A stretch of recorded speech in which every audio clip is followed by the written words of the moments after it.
자, 우리가 주택에 대해서 구입할 때 취득세, 가지고 있을 때 재산세, 종부세, 팔 때 양도세가 있어.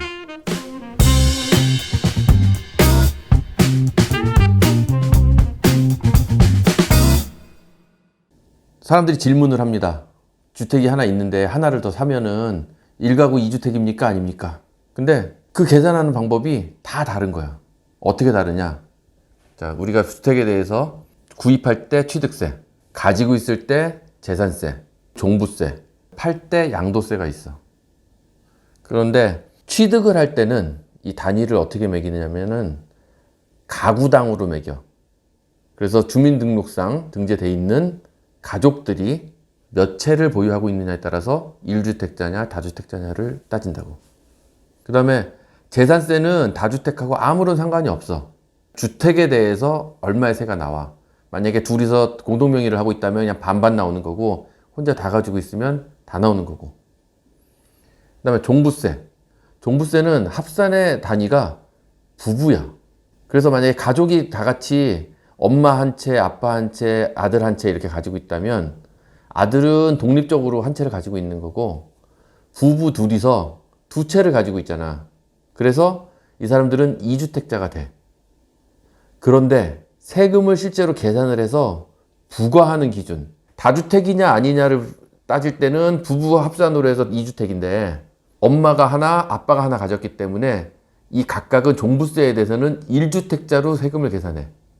조금은 어려워진다, 여기서. 종부세는 기본적으로 6억 이상에 대해서 매겨. 그래서 내가 가진 주택의 전체에 대해서 6억을 먼저 빼고 그 나머지에 대해서 누진세율을 적용을 해. 그런데 부부가 1인이 한 주택만을 가지고 있을 때는 혜택을 주는 거야. 그 기준을 9억까지로. 만약에 부부가 둘이서 엄마도 한 채, 아빠도 한 채를 가지고 있다. 그러면 기본적으로 공제되는 금액은 6억이야. 그런데 엄마는 한 채에 대해서 부과를 하고 아빠도 6억을 제외하고 한 채에 대해서 부과를 하는 거지. 그런데 만약에 부부가 두 채를 50%씩 공동명의로 두 개를 각각 다 가지고 있다. 실제로 부부 둘이서 집을 합쳐보면 두 채야. 그러면 이 사람들은 다주택자야.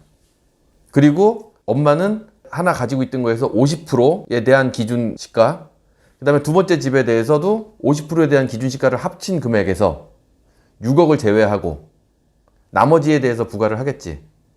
그런데 다주택자이기 때문에, 그리고 2주택이기 때문에 6억을 공제하고 나머지에 대해서는 2주택자 기준의 보유 세율을 적용한다는 거야.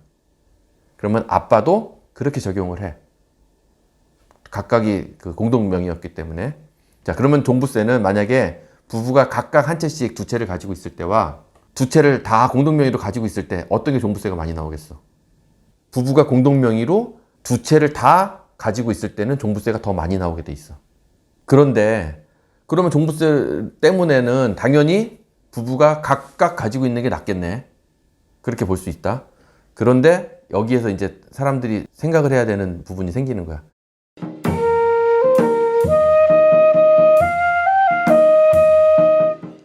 아까 세금에 대해서 얘기를 하는데 나머지 하나 남은 게 뭐야? 양도세가 있잖아.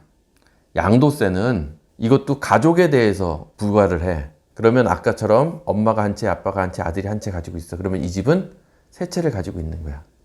그러면 조정지역에서는 양도세 중과를 적용을 받는단 말이지. 예를 들면 시세차익이 얼마였어? 그러면 기본 세율이 만약에 20%였다. 25%였다. 그러면 3주택자이기 때문에 플러스 20%포인트. 근데 지금 6월 1일부터는 30%포인트로 바뀌었어.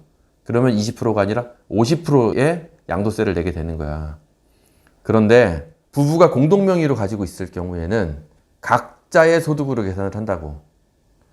양도차익이 한 2억 정도 됐다고 치자.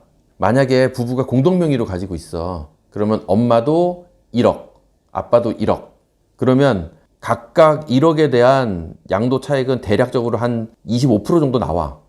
이거는 정확하게는 이제 다 계산을 해야 되겠지만, 왜냐하면 공제되는 금액도 서로 다르고 하니까. 만약에 1억에 대한 게 25% 정도 세금을 낸다고 치면 엄마 25%, 아빠 25%, 그러면 2,500만 원씩 내면 5천만 원이겠지. 근데 지금은 30% 중과를 한다. 그러면 55%가 되겠지. 1억 소득에 대해서 5,500만 원을 내는 거 엄마가. 아빠도 1억 소득이 있었으니까 5,500만 원을 내겠지. 그러면 세금이 1억 1,000이 되는 거야. 그런데 만약에 아빠 혼자서 보유를 하고 있었어. 그럼 양도차익이 2억이지. 2억이면은 세율이 한 35% 정도 나와. 35%인데 거기에다 중과 30%를 매기면 몇 프로야? 65%지. 2억에 대한 65%는 얼마야? 1억 3천 정도 되지? 아까 각각을 했을 때는 1억 1천이었는데 아빠 혼자서 가졌을 때는 1억 3천이 되잖아. 그럼 2천만 원 정도의 양도세가 더 나오겠지. 그러면 아까 종부세는 내가 보유를 하고 있을 때 내는 세금이기 때문에 오랫동안 보유를 하겠다. 그러면 보유세가 계속해서 나갈 거야. 그런데 만약에 매도를 한다. 그러면 보유세는 이제 거기서 중단이 되고 양도세를 내야 되는데 각각 가지고 있는 것이 양도세는 더 크단 말이지. 그러면 이건 이제 우리가 저울질을 하게 되겠지. 그러니까 내가 양도 차익이 얼마나 많았느냐, 보유기간이 얼마나 되고 앞으로 얼마나 더 보유할 것이냐에 따라서 부부가 각각 가지고 있는 것이 유리한지 아니면 공동명의로 가지고 있는 것이 유리한지가 달라지게 돼.